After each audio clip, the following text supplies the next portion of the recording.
guest tonight is an Emmy-winning actor and comedian who plays Leon Black on Curb Your Enthusiasm. Have you ever considered how much time you've wasted in your life urinating? Hundreds of hours. I mean, you could be learning something in that time, you know? You know who's gonna be a billionaire? Mother wanna create a car that runs on piss. Yeah. You know No more time what? wasted. Now that idiotic brain of yours has finally landed. You're driving across the country. You've landed on something. You drink water and Gatorades and shit, coffees and shit. Yeah. Trip, pull over, take your dick out, put it in that little hole where the gas goes, and fill that mother. You're on your merry way. The piss. Please welcome JB Smoove.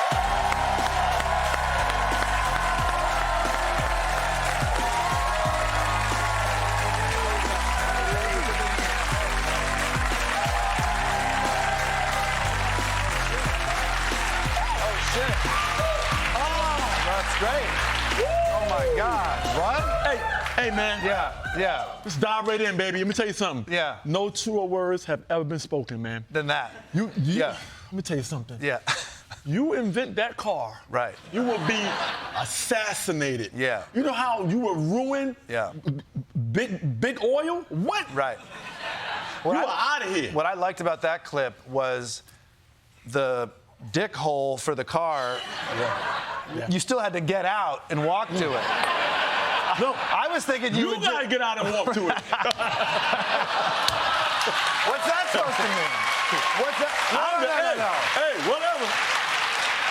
Hey, you set that up perfect, man. I set you up perfect. Everybody. So was that in the script? Dick in the hole and the coffee, or is that just JB doing JB? Like just chicka dick hole? You know, Curb has no script. Yeah. You know, it's only an outline based on the idea for the episode. Yeah. But that changes also. Right. Based on where you go. There's like branches. It's branches everywhere. Right. It's like a fork in the road, and you got to choose which way you want to go.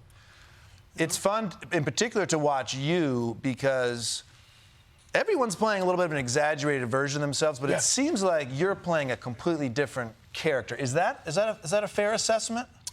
You know what? I have to say what Leon would say. Right.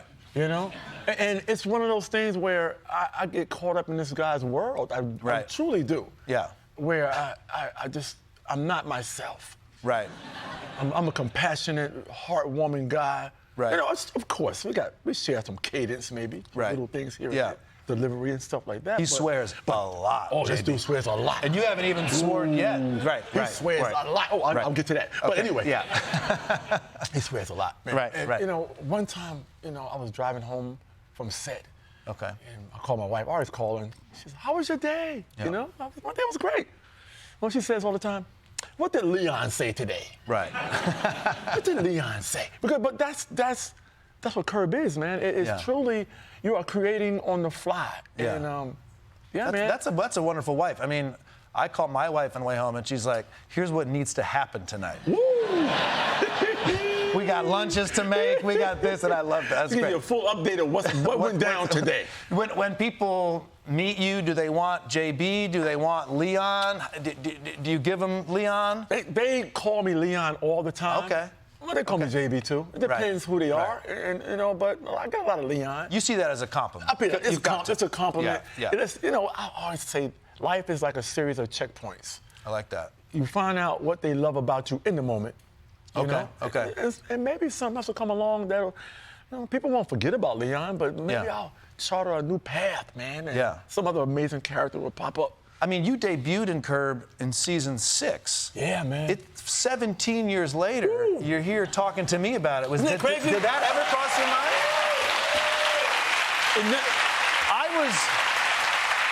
I was 2 years old when you debuted on Curb. That can't be true. But I mean, you know this business. You don't get a job thinking I'll be doing this for 17 more years. You know what? Sometimes you get a job and you don't even know if you are going to be on the next season.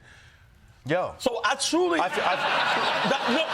mean, it's not even a joke. It's not a joke. It's real. No, it's real. Sometimes you got to take a job. You got to take a friend. You got to take somebody's lady. Sometimes you got to take stuff. I get it. But that's how you get there, and you do a great job. Yeah. And you just be in the moment. Yeah. And you do exactly what they're looking for. Yeah. And you give them more of what the want. There you go. That's what I'm talking about. Boom. Boom. You know what I mean? I love it.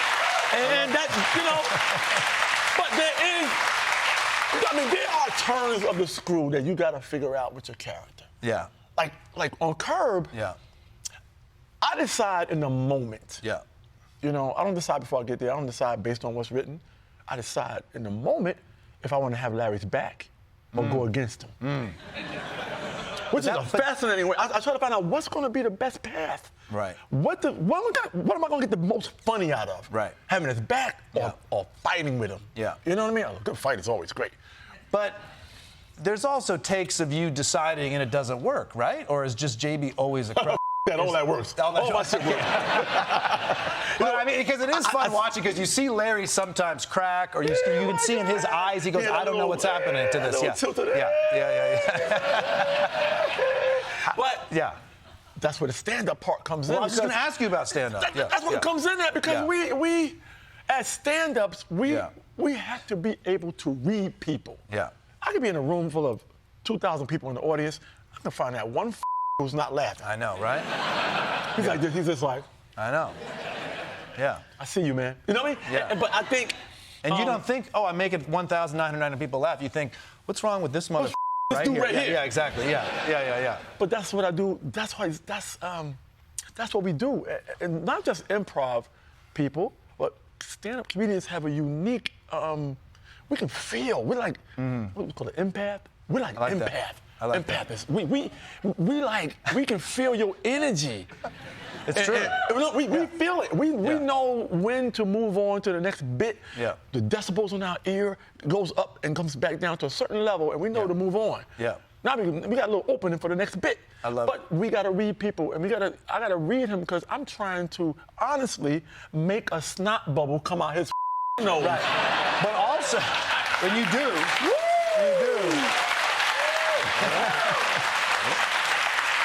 A good snot, hey, you make somebody laugh and then make a snot bubble come out. That's the best. That's the ultimate. But what's interesting about that too is he's also your boss. He's my boss. So you got to think about that too. But you got to keep people on their toes too, man. Yeah. Because, look, man. Yeah. There's a like you said, I came on in season 6. Yeah. This train was already moving. Yeah. I mean, have you ever jumped on a moving subway train? I have not. No. Shit is daring and fascinating. It's fascinating and death-defying. It's death-defying. Right. But because you're late for work. Number one, you're already late for work. Right. You jump between cars and shit. I gotta be at work at a certain time. I'm gonna get fired. But anyway, I don't recommend you doing that. But the train was already moving. Right. So I had to sit there and figure out, jump on the train that's already moving, that's already an amazing, successful show. Yeah. You know, I was a big fan of the show, and my wife manifested me being on the show. I read that. My wife told me I was going to be on that damn show. I said, I love this show so much. I would love to be on this show one day. Right. And I said, you're going to be on that show one day. I love that. And lo and behold, that sweet lady. 17 years later. Some lady, man. She told me I was going to be on that show. But I go even back further. The first thing I ever did was I took an improv class. Oh, okay. Before I even started doing stand-up. Because I wanted to find out who I wanted to do stand-up. I wanted to find out who I wanted to be on that stage and off that stage. Because once you create your character, you're writing off stage, but you're also writing on stage. Because now you're listening to what people love about you. I mean, I've read that you have said stand-up has been a vehicle for you, that you get on it, you get off it, you take it somewhere. And that fascinates me because there's definitely a compulsion of stand-ups that, like, I always do stand-up, I'm a stand-up. But explain to me, elaborate what you mean by stand-up as a vehicle for you. Stand-up is your vehicle because you got to take care of it. You got to maintain it. Yep. You got to love to drive it. Oh, I like that. You got to love to drive it, man. That's your vehicle to get to any place you want to get to. Yeah. Stand-up comics also take the drama of the world, and we convert that drama because we have a different filtration system. We are deep-minded. We've been through a lot. We can take everything we've been through and rearrange it to make you laugh about it. Yeah. We are also therapists. We touch on things. No, we touch on things that only we can touch on it in that way. Yeah. If you get rid of the comedian, you might as well just die. No, I'm telling you because there's no way in hell you could take the brunt of the real world every day without somebody who's able to take that world, filtrate it, put it through their body, and give it back to you in a manageable form. I love it. No one can do that but a comedian. I love that. Last question for you. Curb is done. Yeah. JB Smoove is not done. No. What's next for you? What do you got going on? Man, look, this is the time where, you know, the cool thing about what I have accomplished throughout my career is, people don't understand this, but a lot of times I got to make time for Curb. Okay. And not the other way around. Yeah. Because, you know, commercial campaigns, TV shows, movies, you know, I'm shit, man. Every time I look at the screen. Goddammit, I'm Frank the Plant. Harley Quinn. Every time I look at the screen, there's you dressed as Caesar. There's Caesar, there's White Claw, there's all these amazing things that I do. Right. I am an amazing spokesperson. I truly, I believe I can sell anything that I love, that I like. It feels genuine. It has to be genuine. Yeah. So that's the power. And people out there, please, don't be afraid of the power of no. Do not be ever afraid of the power of no, because another opportunity is going to come around. I like that. Right? So now it's time for. Curb is it's one show. Yeah. I don't shoot Curb 365 days a year. Yeah. Curb is one show that takes 2 or 3 months to shoot, and I'm done. Yeah. The rest of the year, I gotta be on the go. I hustle, man. I truly do. But I find a way to remain grounded. I find a way to also figure out what's next for me. You know, therefore, I gotta sell a brand. I believe I have a brand. I have a unique voice, I believe. Yeah. I believe people believe in me even when they think I'm around with them. But I take time for people, number one. Because I know that what I have, you connect. They need sometimes. I connect with people. Connect. You know how many times I miss flights, somebody in the airport? They stop me, they talking to me, you know. But we have our production company that we started, Alternate Side Productions. This is going, and I use Alternate Side because I got a whole lot of tickets growing up. Alternate Side of the street parking regulations here in New York City.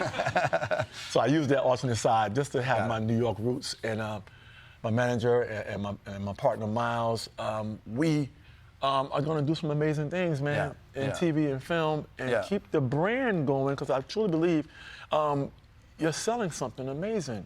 Yeah. And you're able to drive that vehicle, you know, to the next plateau, man. You've always made me laugh. On Curb, your stand-up. Thank you for coming and hanging out with us. It's easy, baby. Congratulations on Curb. The final season of Curb Your Enthusiasm available to stream on Max. JB Smoove.